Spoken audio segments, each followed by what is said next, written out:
Assalamualaikum warahmatullahi wabarakatuh. Kami dari kelompok 6 akan membahas part 2 mengenai Coordination Mechanism in Asia pada buku The Practice of Industry, di mana kelompok 6 terdiri dari 4 orang mahasiswa.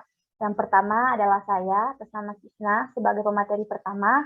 Kedua adalah Pinkan Olivian sebagai pemateri kedua. Kemudian Nurfadila Safa Pasandres sebagai pemateri ketiga. Dan yang terakhir adalah Muhammad Mario Arandi. Adapun pembahasan kali ini kita akan membahas 4 bab. Yang masing-masing orang itu membahas 1 bab. Untuk efisiensi waktu, saya akan langsung masuk pada materi saya. Jadi, saya akan membahas mengenai Korean Evolving Business Government Relationship. Sebelumnya, saya akan memperlihatkan bagian pembahasan yang akan dibahas pada bab ini. Yang pertama adalah pendahuluan, kemudian bagian 2, 3, dan 4 ini adalah serangkaian peristiwa yang terjadi pada tahun 1960-an, 1970-an, dan 1980-an. Hingga akhirnya kita sampai pada tahap kesimpulan dan juga rekomendasi untuk negara-negara SSA atau Afrika Sub-Sahara. Baik, kita langsung masuk saja pada bagian pendahuluan. Pada bagian pendahuluan ini kita akan melihat bagaimana proses perkembangan dari negara Korea Selatan sendiri. Jadi, kebangkitan Korea Selatan ini dari salah satu negara yang termiskin pada awal tahun 1960-an ini menjadi sebuah peristiwa yang jarang terjadi pada sejarah Bank Dunia. Mengapa tidak? Hal ini karena adanya kenaikan produk nasional bruto per kapita dari yang hanya sebesar $82 menjadi $25.977 pada tahun 2013. Dan hal ini merupakan suatu pencapaian yang luar biasa dan bisa menjadi sebuah kisah penghapusan kemiskinan dan pembangunan ekonomi yang dramatis. Baik, selanjutnya pada tahun 2010 ini Korea Selatan bergabung dengan Komite Bantuan Pembangunan atau yang disebut DAC, yang merupakan organisasi untuk kerjasama ekonomi dan pembangunan yang menjadikannya aktif di panggung dunia dengan berbagai pengalaman sendiri tentang pembangunan sosial, ekonomi, dan juga politik kepada negara berkembang melalui bantuan asing. Selanjutnya, sebelum kita membahas lebih jauh, kita perlu melihat sejarah bagaimana Korea sendiri. Yang kita ketahui bahwa Korea sendiri itu juga pernah mengalami masa penjajahan yang dilakukan oleh Jepang dan juga konflik antara Korea Selatan dengan Korea Utara. Namun, Korea Selatan ini mampu membuat sebuah transisi dramatis dari kasus tanpa harapan menjadi kasus yang sukses. Hal ini yang masih bisa kita katakan relevan dengan kasus negara berkembang pada abad ke-21 untuk melihat bagaimana pembangunan dan pengentasan kemiskinan tersebut. Baik, selanjutnya di sini ada bagian kedua dari pembahasan bab ini mengenai bagaimana mengatasi tantangan yang tidak dapat ditanggulangi dengan negara berkembang untuk industrialisasi yang cepat. Jadi, Jepang ini menjajah Korea selama kurang lebih hampir 35 tahun, yang mana Korea tentu saja mengalami ketimpangan ekonomi yang sangat parah. Korea ini dipaksa untuk menyediakan bahan mentah, produk pertanian ke Jepang, serta jalur kereta api menuju Korea dan transportasi lainnya itu yang diarahkan untuk upaya perang Jepang melawan Cina. Namun ada sebuah titik harapan yang baik pada November 1943 saat terlihat ada hilal berakhirnya Perang Dunia Kedua, di mana para kepala pasukan sekutu ini baik dari Amerika, kemudian dari Inggris dan juga dari Cina ini bertemu di konferensi Kairo untuk membahas bagaimana kelanjutan koloni Jepang ini akan menjadi manusia tua saat perang berakhir, dan mereka akhirnya memutuskan bahwa Jepang ini harus kehilangan semua wilayah yang dijajahnya dan Korea harus merdeka. Selanjutnya, pada awal Agustus 1945 ini, pasukan Uni Soviet ini kembali menyerbu mercuari sesuai dengan kesepakatan Konferensi Yalta pada Februari 1945, di mana pasukan Uni Soviet ini tiba di Semenanjung Korea setelah mendengar kabar kekalahan Jepang. Tidak mau kalah, maka Amerika Serikat juga tiba pada Semenanjung Korea karena dia khawatir bahwa Uni Soviet ini dapat membuat negara Korea menjadi sebuah negara yang komunis. Hal inilah yang menyebabkan sampai sekarang negara Korea ini terbagi menjadi dua, yaitu negara Korea Utara dan negara Korea Selatan.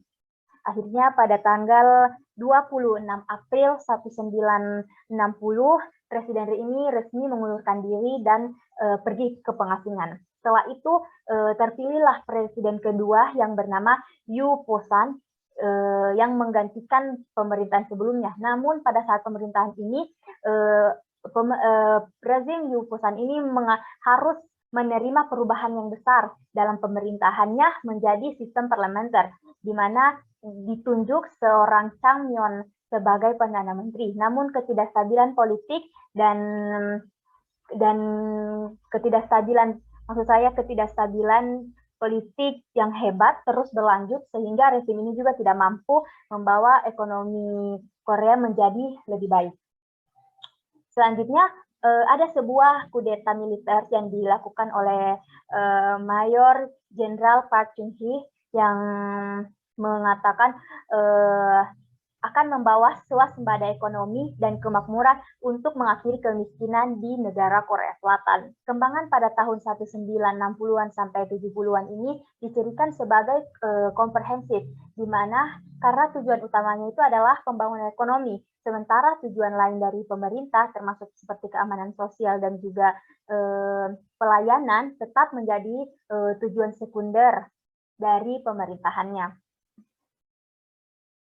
Ada langkah awal yang dilakukan oleh presiden terpilih, yaitu Presiden Park, dengan menata kembali pemerintahan pembangunan sebagai prioritas utama.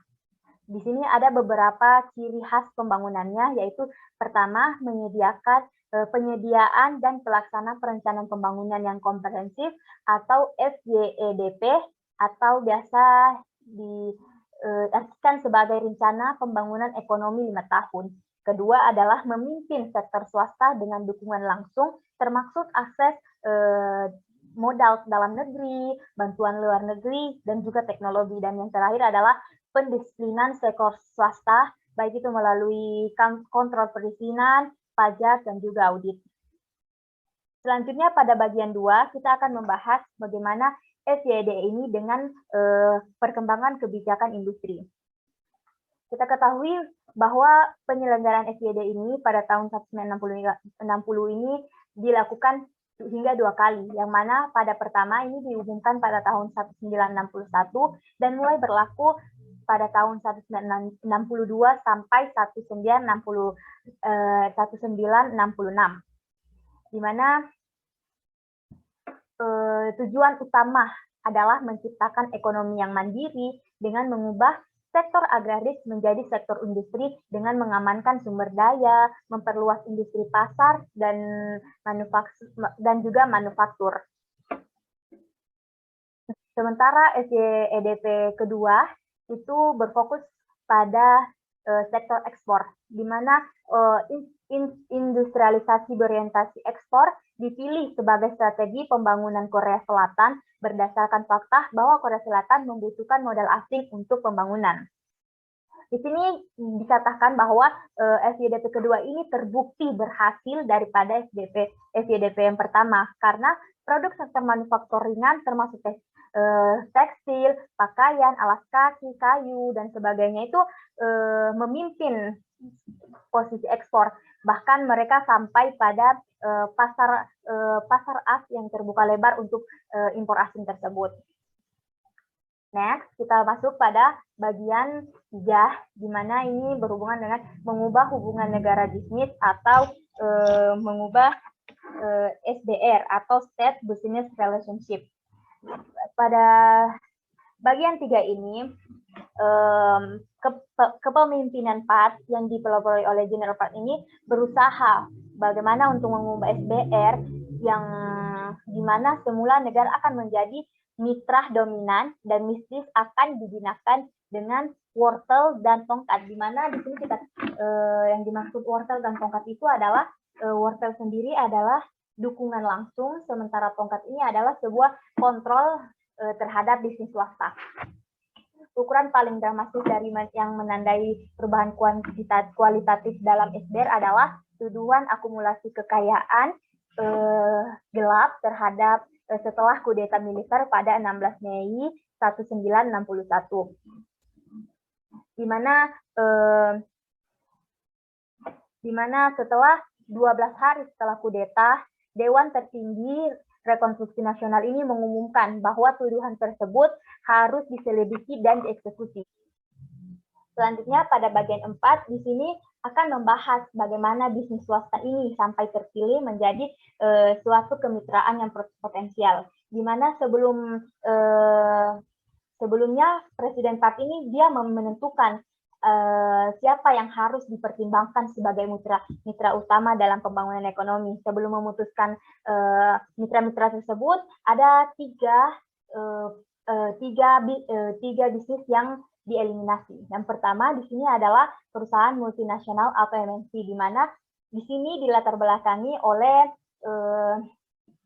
sejarah lama, di mana pemerintahan Korea Selatan itu tidak ingin membuka luka lama dengan bekerja sama dengan masyarakat asing. Artinya di sini Korea Selatan ini tidak sepenuhnya percaya kepada lembaga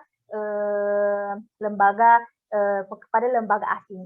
Yang kedua adalah BUMN, di mana faktor penolakan BUMN ini adalah karena citra bahwa BUMN ini merupakan ladang subur bagi kegiatan korupsi, kolusi dan nepotisme dan sebagainya. Dan yang terakhir adalah UKM, di mana alasannya karena UMKM ini dipandang sebagai mitra yang belum efektif. Akhirnya, bisnis domestik swasta besar dipilih sebagai bisnis yang layak untuk negara berkembang Korea Selatan. Di sini ada sebuah kutipan yang dikatakan oleh Amsden bahwa berpendapat bahwa keputusan negara berkembang Korea Selatan untuk memelihara perusahaan domestik adalah kunci untuk pembangunan ekonomi yang berkelanjutan.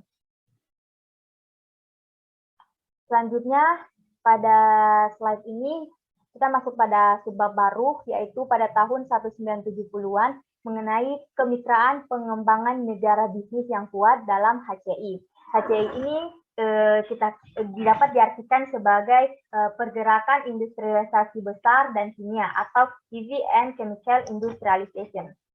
Setelah hanya satu dekade pembangunan ekonomi yang pesat, yang dipimpin oleh EOI, atau industrial berorientasi ekspor dengan struktur manufaktur ringan, pemerintah Korea Selatan ini akhirnya mengumumkan sebuah perubahan besar dalam strategi pembangunannya, di mana pemerintah Korea Selatan mengumumkan bahwa SYEDP yang ketiga ini berfokus pada industri ringan dan berat, baik di daerah perkotaan maupun di daerah pedesaan.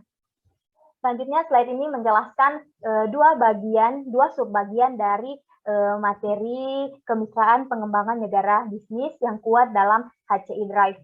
Yang pertama, bagaimana perkembangannya pada tahun 1997-an, di mana negara berkembang ini membutuhkan mitra yang dapat memberikan industri berat dan kimia yang bisnis swasta itu membutuhkan negara untuk mengambil keuntungan dari penyediaan akses preferensial negara ke modal dan juga teknologi melalui HCI. Perkembangan negara terus menguat selama tahun 1970-an dengan kontrol kuat dalam hubungan mereka dengan bisnis swasta. Negara berkembang terkadang juga menggunakan langkah-langkah pemaksaan untuk mendisiplinkan bisnis swasta, termasuk menggunakan cara kredit pajak, penarikan kredit bank, dan sebagainya. Kemudian, bagian 2 ini membahas bagaimana drive HCI dengan kebijakan industri.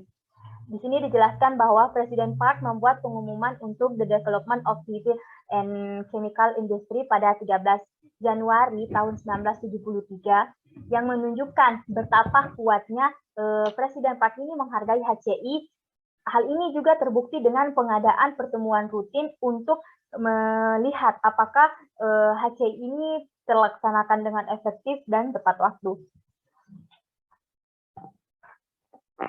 Karena itu, pertumbuhan luar biasa oleh Cebol juga dipilih juga berkontribusi dalam pembangunan ekonomi dan pendalaman industri pada tahun 1970-an. Next, kita masuk pada subbab baru, yaitu mengenai pada tahun 1980-an, di mana mengubah dinamika kekuatan bisnis negara.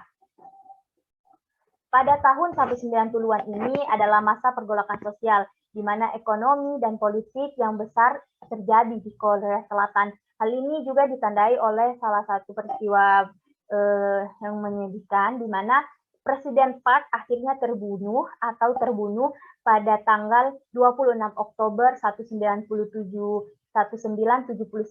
dan ini sekaligus menandakan berakhirnya kekuasaan yang otoriter.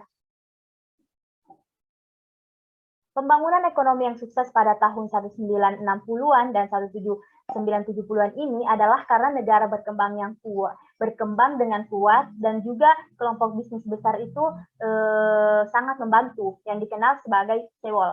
Buruh yang sebagian besar ditekan dalam hak politik, dan upah mereka pada tahun yang sama juga tumbuh dalam jumlah dan serikat pekerja.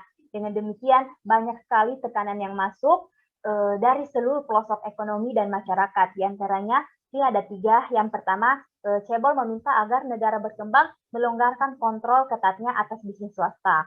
Yang kedua, di sini buruh meminta agar hak politik mereka untuk berkumpul harus dihormati, dan upah yang mereka dapatkan itu harus dinaikkan. Dan yang terakhir adalah mahasiswa, pekerja, dan kelas menengah menuntut agar demokrasi ditegakkan, yaitu dengan pemilihan presiden yang bebas dan terbuka. Selanjutnya kita masuk pada subbab dari bagian tahun 1980-an, di mana yang pertama ada komprehensif ke perkembangan terbatas. Presiden Chung sebagai presiden terpilih selanjutnya menanggapi bahwa perubahan pasar global dan tekanan domestik yang pasti akan melonggarkan kontrol ketat negara berkembang terhadap bisnis dan tenaga kerja. Presiden Chung memulai serangkaian langkah-langkah stabilisasi ekonomi dan liberalisasi yang juga membantu membedakannya dari para pendahulunya.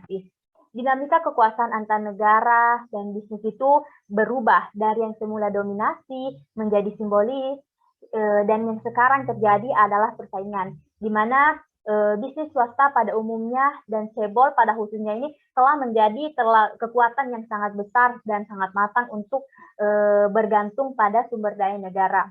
Namun terlepas dari keberadaannya tersebut, perekonomian Korea Selatan ini terus bertumbuh sehingga mencapai tingkat pembangunan dan demokrasi yang tinggi.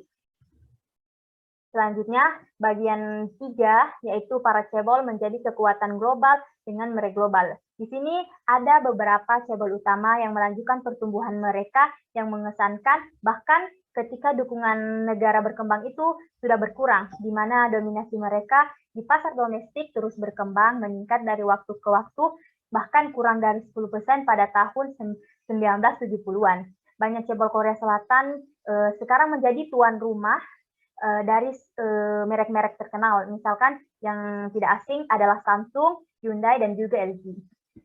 Yang terakhir adalah mengenai bagaimana UMKM yang didominasi Cebol dalam ekonomi Korea Selatan. UMKM Korea Selatan menerima lebih sedikit subsidi pada fase awal pembangunan, karena mereka mengatakan rencana pembangunan nasional strategi pemerintah yang tidak kondusif bagi UMKM. Namun di sini perlu kita ingat bahwa UMKM ini menempati tempat yang sangat penting dalam perekonomian dan masyarakat Korea Selatan. Dan pemerintah juga memiliki banyak sekali upaya untuk mendukung kemajuan UMKM. Selanjutnya kita masuk pada bagian terakhir, yaitu mengenai kesimpulan dan juga rekomendasi untuk SSA atau negara-negara Afrika Sub-Sahara. Di mana di sini dapat kita ambil beberapa pelajaran yang mengenai pengalaman Korea Selatan yang relevan bagi negara-negara SSA di abad ke-21 ini. Yang pertama, negara pembangunan yang komprehensif berguna pada fase awal, pembangunan ekonomi ketika lembaga-lembaga lain termasuk bisnis swasta belum berkembang. Yang kedua adalah negara pembangunan yang komprehensif ini harus memiliki beberapa kekuatan di bawah kendalinya yang dapat digunakan untuk menarik perusahaan swasta agar sesuai dengan perencanaan pembangunan nasional. Dan yang ketiga adalah bagaimana keadaan perkembangan yang komprehensif akan mengurangi kontrol dan dukungan langsungnya kepada bisnis swasta.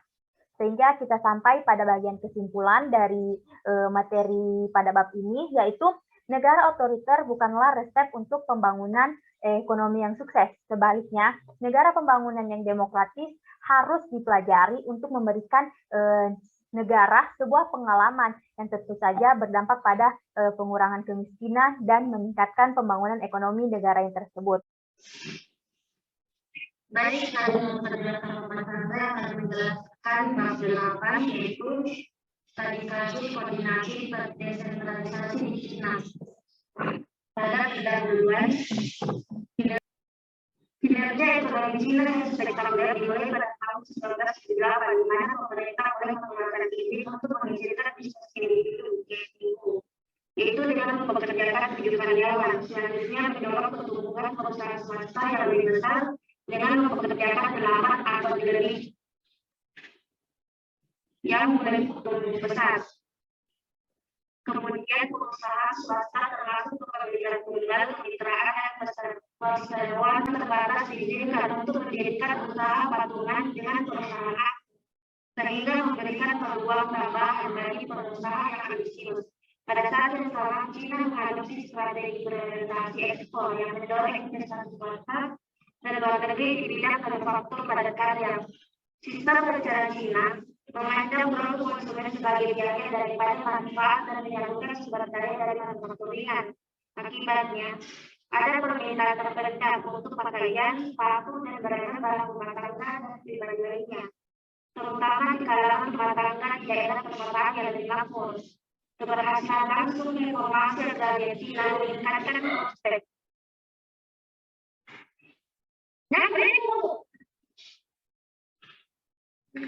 Keberhasilan langsung reformasi agraria China meningkatkan prospek manufakturingan dengan meningkatkan pendapatan pedesaan.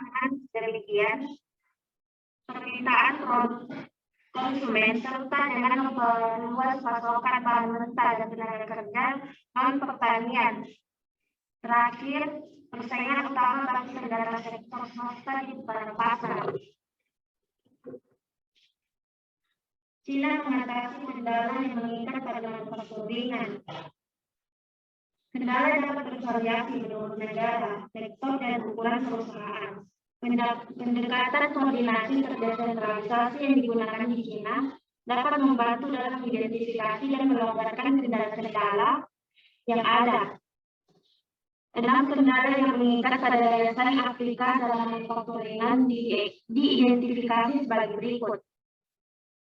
Yaitu pertama, dengan biaya dan kualitas input. Kedua, akses ke lahan industri. Ketiga, akses ke keuangan. Keempat, logistik perdagangan. Kelima, kemampuan kewirausahaan, baik teknis maupun manajerial. Keenam, keterampilan bekerja. Ketersediaan biaya dan kualitas input. Ketersediaan biaya dan kualitas input. Di negara-negara Afrika, perusahaan besar dan kecil sama-sama mengidentifikasi pasokan input, termasuk ketersediaan kualitas dan biaya sebagai hambatan utama bagi pengembangan manufakturingan yang kompetitif. China juga menghadapi kesulitan serupa pada awal masuknya ke pasar global untuk barang-barang manufaktur padat karya dikarenakan mengejar strategi 2 jalur untuk memfasilitasi akses ke input. Pertama, mengembangkan logistik perdagangan yang baik sejak dini untuk mendukung impor-impor yang tidak dapat dipasok secara kompetitif di dalam negeri. Kedua, mereformasi dan memberikan dukungan kepada industri impor utama sehingga ini dapat menjadi kompetitif. Pemerintah nasional dan khususnya lokal di Cina mendukung penciptaan pasar input dan output melalui penyediaan lahan dan pembiayaan seperti di Pasar Hiu di Provinsi Zhejiang, dan membebaskan eksportir dari pajak dan bea atas bahan impor serta menawarkan informasi dan bantuan teknis tentang input teknologi dan pemasok untuk usaha kecil dan menengah atau UKM. Kedua, akses ke lahan industri. Tanah merupakan kendala bagi sebagian besar perusahaan manufaktur di Afrika, karena semua perusahaan manufaktur membutuhkan lahan industri yang dilengkapi dengan utilitas dan jaringan transportasi ke pasar input dan output sebagai inti dari agenda pengembangan industri. Menghubungkan ke utilitas membutuhkan investasi tetap yang besar yang biasanya di luar kemampuan operator informal kecil. Tabungan dan laba pemilik usaha kecil biasanya tidak cukup untuk membeli lahan industri untuk mengembangkan usahanya, dan jika pemerintah berupaya menyediakan cangkang pabrik di luar kota, biaya transportasi untuk mengangkut bahan baku dan produk menjadi kendala tambahan, sedangkan kawasan industri Cina yang sukses menyediakan keamanan bagi perusahaan, infrastruktur dasar yang baik seperti jalan, energi, air, saluran pembuangan, peraturan pemerintah yang disederhanakan melalui pusat layanan pemerintah, dan terpenting lahan industri yang terjangkau. Cina juga menyediakan pelatihan teknis cangkang pabrik standar berbiaya rendah yang memungkinkan pengusaha untuk plug and play, yaitu mengenali dan menyesuaikan konfigurasi sistem ketika perangkat baru ditambahkan, dan perumahan gratis dan layak untuk bekerja di sebelah pabrik. Dengan membantu perusahaan kecil,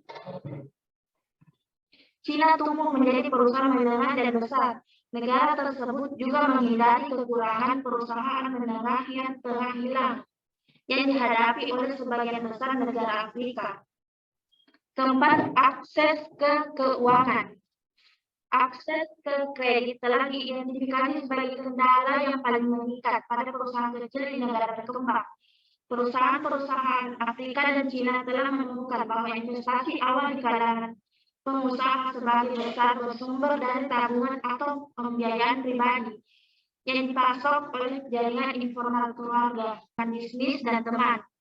Tabungan biasanya diakumulasikan melalui migran atau pekerja pabrik lainnya, perdagangan, atau bengkel keluarga. Lembaga keuangan adalah pusat pertumbuhan dari perusahaan kecil ke menengah. Di Cina, setelah perusahaan mencapai kesuksesan yang besar, perusahaan baru dapat memperoleh pinjaman bank untuk memperluas fasilitas produksi, membangun pabrik baru, membeli mesin atau tanah, dan memperoleh modal kerja yang diperlukan untuk melaksanakan perusahaan dalam jumlah besar. Alasan paling umum mengapa perusahaan gagal mendapatkan akses ke pinjaman bank pada tahap awal pertumbuhan mereka adalah karena kurangnya jaminan.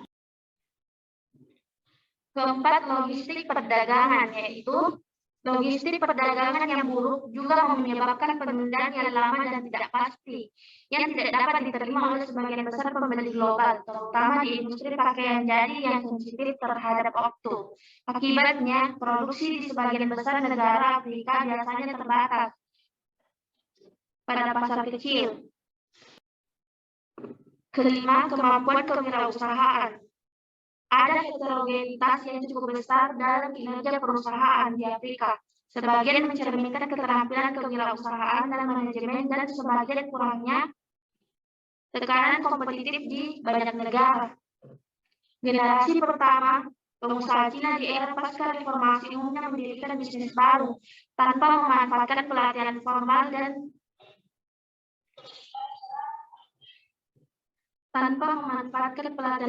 dalam manajemen bisnis. Mereka memperoleh keterampilan kewirausahaan melalui peniruan dengan belajar dari kegagalan. Mereka juga memperoleh pengetahuan dan keterampilan dari 3 sumber. Pertama, pengalaman kerja sebelumnya dalam produksi item produksi tertentu, serta interaksi dengan teman dan kerabat yang terlibat dalam produksi tersebut. Kedua, memperdagangkan produk yang akhirnya mereka produksi. Dan ketiga, jaringan dan kontak yang dibangun melalui pekerjaan sebelumnya di perusahaan milik negara di sektor manufaktur yang sama. Keenam, keterampilan pekerja. Sementara keterampilan pekerja sering disebut sebagai kendala pertumbuhan manufaktur di Afrika, kecuali pembuatan produk kayu, efisiensi pekerja Afrika tumpang tindih dengan produk padat karya sederhana di Cina.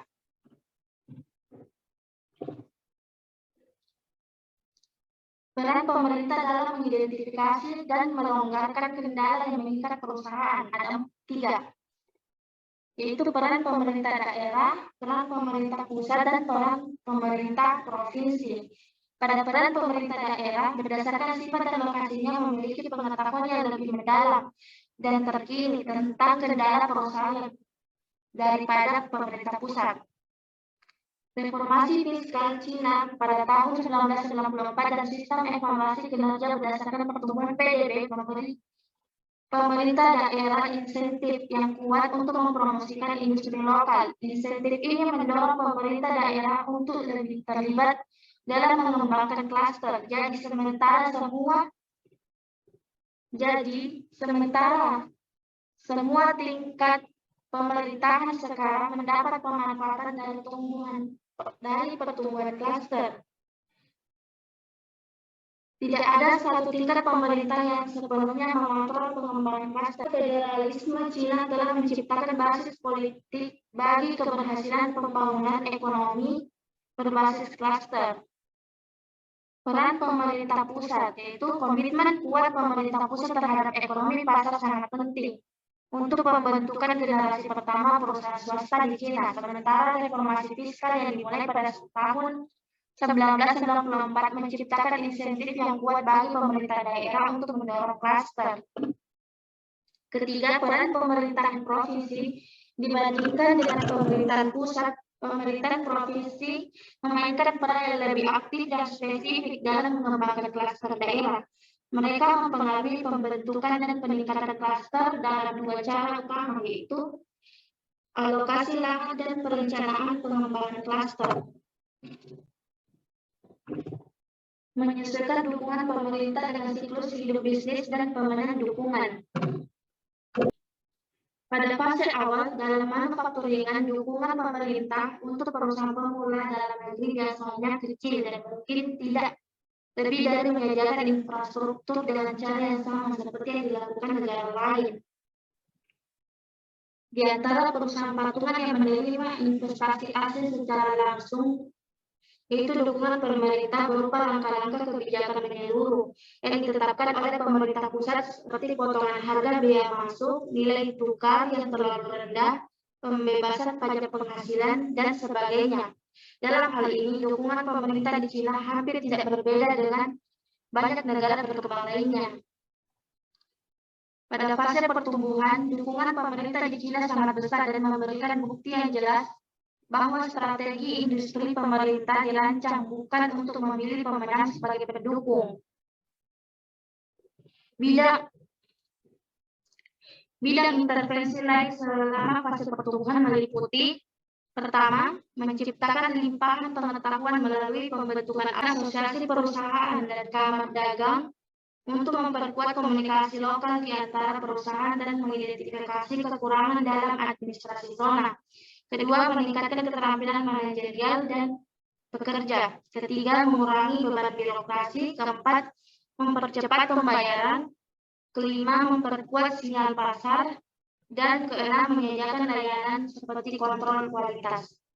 Pada fase ketiga, yaitu fase kematangan, dukungan pemerintah selama fase kedewasaan cenderung diarahkan pada penelitian dan pengembangan, jejaring, pemasaran, pendampingan melalui perusahaan dagang, dan penyelesaian rantai nilai melalui investasi di kegiatan hulu dan hilir. Pejabat Cina bertindak sebagai maconglah, menghubungkan perusahaan dengan lembaga penelitian dan konsultan, sehingga mengurangi biaya akses ke informasi. Keempat, kegagalan. Kebijakan yang memberikan perlakuan istimewa bagi investor tertentu tanpa memperhitungkan keunggulan komparatif dapat mendorong moral hazard dan merusak perekonomian lokal. Ini menggambarkan sisi buruk dari kebijakan yang menghubungkan kemajuan administrator lokal dengan pertumbuhan PDB lokal dan arus masuk investasi. Jika tidak ada perhatian terhadap pasar atau keunggulan komparatif lokal, kebijakan seperti itu mungkin tidak mewakili insentif untuk berhasil, tetapi godaan untuk mengambil risiko. Contohnya proyek mobil di zona pengembangan ekonomi Yinchuan di Provinsi Ningxia gagal, terutama karena pemerintah daerah mencoba mengembangkan industri canggih yang tidak memiliki keunggulan komparatif bagi mereka. Hasilnya menunjukkan bahwa klaster yang layak tidak dapat dibangun dari atas, tetapi harus bertumpu pada inisiatif swasta yang dapat bertahan terhadap disiplin pasar. Kelima, ilustrasi dukungan pemerintah di Tiongkok. Dukungan perusahaan yang diberikan pemerintah daerah untuk alas kaki di distrik Wuhao, pusat kota Chengdu, Provinsi Sichuan, Cina, bervariasi, dapat diklasifikasikan ke dalam 3 kategori besar. Pertama, memfasilitasi faktor produksi, termasuk subsidi tanah, kredit, dan program pelatihan untuk mengembangkan keterampilan pekerja. Kedua, menciptakan eksternalitas melalui pengembangan kawasan industri atau klaster. Ketiga, membangun kegiatan hulu dan hilir untuk melengkapi rantai nilai perusahaan. Menerapkan model desentralisasi Cina ke Afrika. Beberapa aspek kunci dari model koordinasi desentralisasi Cina untuk Afrika yaitu: pertama, ada kebutuhan bagi pemerintah pusat dan daerah di Afrika untuk menyadari bahwa pertumbuhan sektor swasta bermanfaat bagi pengentasan kemiskinan dan semua pemerintah memiliki tujuan yang sama untuk membantu perusahaan tumbuh. Kedua, karena pemerintah daerah lebih mengenal kondisi khusus perusahaan, mereka seharusnya memiliki peran penting dalam mendorong dan memfasilitasi pertumbuhan bisnis. Pembagian kekuasaan dan tanggung jawab di antara tingkat pemerintahan yang berbeda harus bergantung pada situasi khusus masing-masing negara dan perlu digambarkan dengan jelas. Ketiga, kerangka insentif bagi pemerintah daerah harus diselaraskan kembali sehingga ketersediaan sumber daya terkait langsung dengan kinerja perusahaan. Dengan tidak adanya penjualan tanah, sumber daya lokal dapat disediakan melalui hibah dan transfer yang mengikat pertumbuhan bisnis dengan ukuran transfer. Namun kriteria untuk alokasi transfer ini harus transparan dan adil.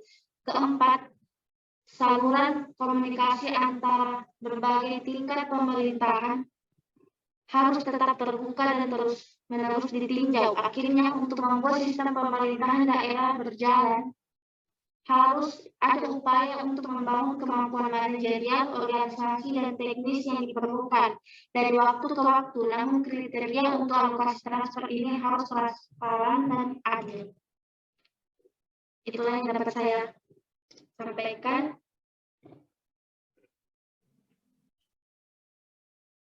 Perkenalkan, nama saya Muhammad Mario Arandi dengan NIM A01191186. Dan saya akan menjelaskan The Political Economy of Industrial Development in Vietnam, Impact of State Business Relationship on Industry, Performance pada tahun 1986 hingga 2013. Latar belakangnya, di bab 9 dalam buku ini dijelaskan hubungan politik ekonomi dengan perkembangan industri di negara Vietnam.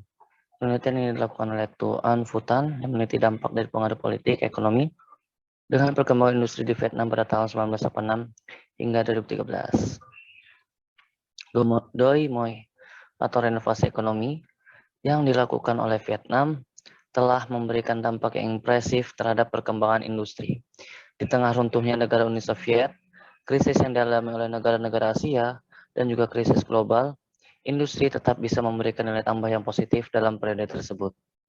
Penyebaran tenaga kerja juga yang bersifat agrikultur sudah mengalami perpindahan yang dulunya bersifat agrikultur pindah ke arah industrialisasi. Sehingga industrialisasi ini menjadi motor penggerak perekonomian di Vietnam. Nah, saya akan menjelaskan perkembangan industri di slide selanjutnya. Nah, perkembangan industri di Vietnam. Dalam bab ini dijelaskan bahwa ekonomi politik yang dilakukan oleh negara Vietnam menjadi sebuah kunci dalam meningkatkan koordinasi antara pemerintah dengan sektor swasta, sehingga perkembangan industri di Vietnam menjadi sukses. Bisa dilihat bahwa kurva di atas, dalam 2 dekade terakhir, perkembangan yang dialami oleh industri sangatlah impresif, di mana nilai industri semakin bertambah. Hal ini merubah struktur perekonomian mereka yang dahulunya bersifat agrikultur menjadi bersifat industrialisasi.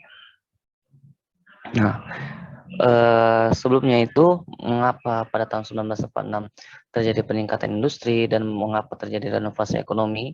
Saya akan jelaskan di slide selanjutnya. Latar belakang mengapa Vietnam bisa berubah. Nah, pada awalnya, merdekanya Vietnam pada tahun 1945 dari jajahan Prancis dan juga unifikasi negara Vietnam pada tahun 1975 dari setelah Perang Vietnam yang terjadi melalui kepemimpinan VCP. VCP ini merupakan pimpinan dari Vietnam. Nah, sehingga VCP ini dia dipercaya untuk memimpin negara Vietnam serta bertanggung jawab untuk mengarahkan perekonomian serta pandangan politik dari negara tersebut. Nah, namun yang menjadi masalah adalah bagaimana caranya untuk tetap mempertahankan pemerintahan absolut atau politiknya, namun juga bisa mempertahankan legitimasi ekonomi.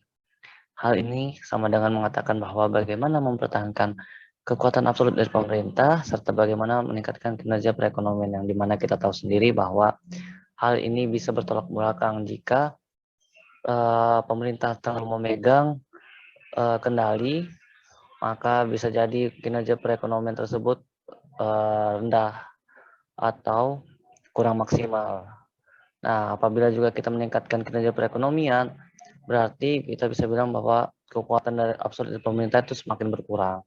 Nah, kita tahu bahwa Vietnam menganut ideologi komunis yang akhirnya merubah cara pandang mereka dalam menganut kebijakan serta mengambil kebijakan itu sendiri. Nah, sebagian ini juga dijelaskan bahwa terjadi simbiosis hubungan antara negara Vietnam serta sektor SOE. Sektor SOE ini merupakan BUMN-nya negara Vietnam.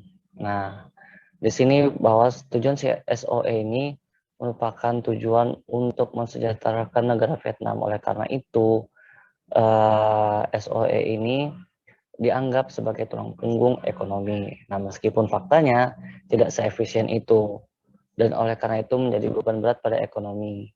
Itu menurut Perkins dan Futan pada tahun 2011. Nah, oleh karena itu, sektor swasta pun didiskriminasi oleh negara Vietnam. Bagaimana cara diskriminasinya? Bisa kita lihat di slide selanjutnya. Nah, kebijakan industri Vietnam sekarang ini adalah kebijakan campuran. Kebijakan yang telah memiliki dampak terbesar pada perkembangan industri negara tersebut adalah mereka memberikan kerangka keseluruhan insentif untuk masing-masing perusahaan yang terlepas dari kepemilikan. Yang kepemilikan dimaksud adalah kepemilikan swasta. Nah, kepemilikan yang dimau oleh negara Vietnam itu sendiri adalah yang dimiliki oleh negara. Yang dimiliki oleh negara ini adalah sektor BUMN-nya negara Vietnam atau SOE. Nah, banyak kebijakan industri yang telah ditargetkan atau dibangun ini yang sangat-sangat menguntungkan SOE. Nah, terutama SOE ini dia menempati posisi dominan di sebagian besar industri dan sektor utama yaitu minyak dan gas, batubara dan mineral, infrastruktur transportasi, penerbangan, kereta api dan listrik. Nah, ini semua dipegang oleh pemerintah atau BUMN-nya negara Vietnam. Nah, oleh karena itu pun SOE atau BUMN ini diberikan akses yang melimpah, akses yang dipermudah, serta kegiatan-kegiatan mereka diizinkan dengan mudah. Nah, dijelaskan di sini bahwa diberikan akses untuk hal-hal penting seperti tanah, kemudahan kredit, sumber daya alam, dan peluang yang menguntungkan seperti investasi publik dan pengadaan pemerintah itu diberikan akses oleh pemerintah untuk BUMN untuk digunakan semaksimal mungkin. Nah, BUMN juga berhak atas hak-hak istimewa yang tidak dimiliki oleh perusahaan swasta. Nah, sampai baru-baru ini SOE atau BUMN ini diizinkan menggunakan modal negara tanpa membayar dividen. Nah, hal ini kan sangat menguntungkan sekali sektor BUMN tersebut. Nah, bisa dikatakan bahwa negara sangat ingin menguasai sumber daya yang tersedia dengan memberikan kemudahan akses untuk SOE atau BUMN-nya negara Vietnam dibandingkan dengan sektor swasta. Nah, kondisi yang ada di negara Vietnam ini juga hampir sama dengan negara Cina. Dengan ideologi yang sama, menyebabkan situasi yang dihadapi oleh sektor swasta sangatlah sulit. Akses yang didapat sangatlah berbeda dibandingkan dengan BUMN yang mereka kuasai. Sektor swasta harus membayar pajak yang lebih tinggi, serta akses yang diberikan pemerintah sangat terbatas sekali. Bagaimana contohnya? Contohnya tadi BUMN itu dia bisa mendapatkan akses tanah, kemudahan untuk mengelola sumber daya, serta mampu mengambil modal negara tanpa membayar dividen. Sedangkan untuk sektor swasta itu sendiri, dia harus membayar pajak yang lebih tinggi. Serta untuk akses-akses seperti kemudahan mengelola sumber daya alam, serta akses tanah tersebut sangat terbatas sekali yang diberikan oleh pemerintah. Nah, pada awal dekade 80-an, akibatnya dari hal di atas tersebut yang saya jelaskan, negara Vietnam pun mengalami krisis ekonomi akibat terlalu tertutup dengan perekonomian. Cara mereka adalah dengan membuat kebijakan yang menghapus barang-barang swasta serta mengakhiri pasar bebas. Nah, jadi Vietnam ini dia bertujuan untuk menguasai pasar. Dia tidak mau terjadinya pasar bebas. Nah, langkah yang diambil pemerintah pun menjadi bumerang dengan ideologi komunis mereka, maka mereka terisolasi sendiri baik dari perekonomian maupun perpolitikan. Karena langkah tersebut pun memberikan dampak buruk terhadap negara Vietnam. Namun, pada tahun 90-an akhirnya pemerintah Vietnam lunak sehingga terjadilah kebangkitan dari sektor swasta. Kebijakan-kebijakan untuk industri dibuat, namun juga memperhatikan bagaimana sektor swasta ini tetap bisa dikontrol oleh pemerintah. Jadi sektor swasta pun juga tidak bisa semena-mena dalam melakukan bisnis.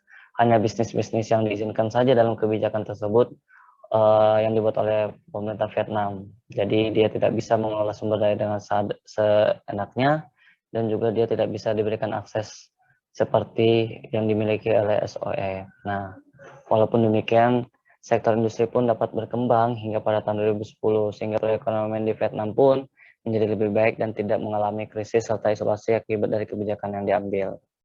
Nah, inilah mengapa alasannya pada tahun 1986 yang terjadinya Doi Moi atau renovasi ekonomi, itu latar belakangnya adalah bagaimana pada awal dekade 80-an setelah terjadinya unifikasi negara Vietnam akibat dari perang Vietnam itu,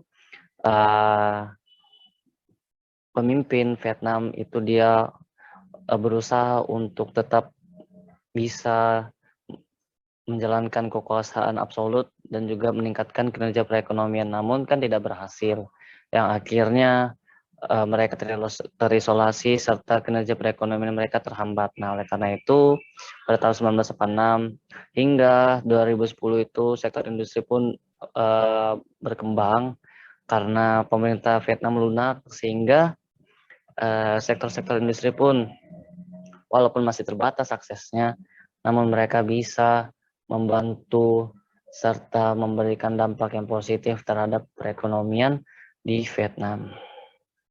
Nah, selanjutnya yang terakhir adalah kesimpulan kasus hubungan politik ekonomi dan perkembangan industri di Vietnam. Nah, perkembangan industri di Vietnam sejak Doi Moi merupakan hal yang sukses, tetapi hanya sebagian. Jelas ada banyak faktor di balik penampilan ini. Tapi penentu utama adalah hubungan antara negara-negara Vietnam atau negara Vietnam dan sektor swasta. Nah, mengikuti ideologi komunis, ketidakpercayaan negara partai atau negara Vietnam ini dari swasta dan oleh swasta, dan karena itu pun diskriminasi terhadap sektor swasta tidak dapat dihindari. Nah, namun tingkat kepercayaan dan diskriminasi tergantung pada derajat trade-off antara ideologi politik dan legitimasi ekonomi, struktur internal negara, dan kualitas kepemimpinan. Yang kita tahu sendiri bahwa sebelumnya negara Vietnam itu sangatlah ketat aturannya terkait bagaimana sektor swasta tidak boleh mengelola sumber daya yang tersedia di Vietnam. Namun juga mereka tahu dan mereka akhirnya sadar bahwa kebijakan-kebijakan yang diambil untuk membatasi sektor swasta atau mengalami diskriminasi swasta itu akhirnya bisa menjadi bumerang yang dimana menurunkan kinerja perekonomian sehingga bisa berdampak buruk terhadap masa depan di Vietnam. Nah, oleh karena itu pun kita bisa mempelajari dalam bab ini bahwa negara dengan ideologi yang super ketat seperti komunis juga memerlukan sebuah toleransi dalam kebijakan yang dibentuk. Karena kebijakan-kebijakan yang diambil bisa berakibat fatal untuk masa depan negara. Sebagai contoh kasusnya adalah pada awal negara 80-an negara Vietnam mengalami krisis ekonomi dan isolasi dari negara-negara luar akibat politik yang diambil komunis. Nah, namun titik baliknya adalah bagaimana pemerintah mulai melunak dan akhirnya muncullah program Doi Moi atau renovasi ekonomi yang memberikan dampak signifikan terhadap perkembangan industri dan perekonomian di negara Vietnam. Nah, yang dapat saya ambil adalah bagaimana pengaruh politik negara atau ekonomi politik dapat mempengaruhi bagaimana perekonomian dapat berkembang atau mengalami kemunduran. Nah, sehingga sangatlah penting untuk kita bisa melihat bahwa kebijakan-kebijakan yang diambil atau struktur-struktur internal negara ini, dia dapat mempengaruhi industri, dapat mempengaruhi kinerja ekonomi. Nah, dalam kasusnya ini negara Asia atau Vietnam ini, kita bisa mengetahui bahwa kita tidak bisa mengekang secara utuh menyerahkan perekonomian kepada negara. Kita juga harus bisa memberikan sebuah toleransi kepada sektor swasta untuk mengelola atau mengolah sumber daya yang tersedia agar perekonomian ini dia dapat meningkat. Seperti itu. Sekian dari penjelasan saya. Mohon maaf apabila ada kekurangan kata dan kesalahan yang saya lakukan. Kurang lebihnya mohon maaf. Wassalamualaikum warahmatullahi wabarakatuh. Saya mewakili kelompok saya pamit undur diri. Wassalamualaikum warahmatullahi wabarakatuh.